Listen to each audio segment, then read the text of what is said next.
Hi, I'm Dennis Johnson, General Manager and Chief Technology Officer at Onanon in Milpitas, California. I'm here with another Did You Know? Onanon.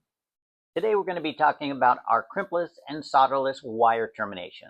How do you do that, you may ask? Well, we have a two-piece contact which uses a beryllium copper spring that is press fit into a machine housing. What I have here is a blown up replica. We're going to have to get under the microscope to really see how this technology works.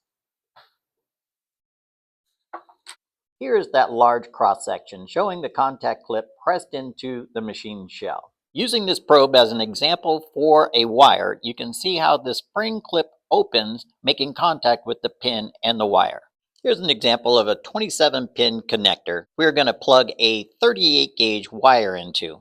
This technology is great for small wires and very dense connectors, where conventional soldering is just not practical from a cost and quality standpoint, especially with high volume production. A UV curable cyanide acrylate is often used to further strain relief the wires.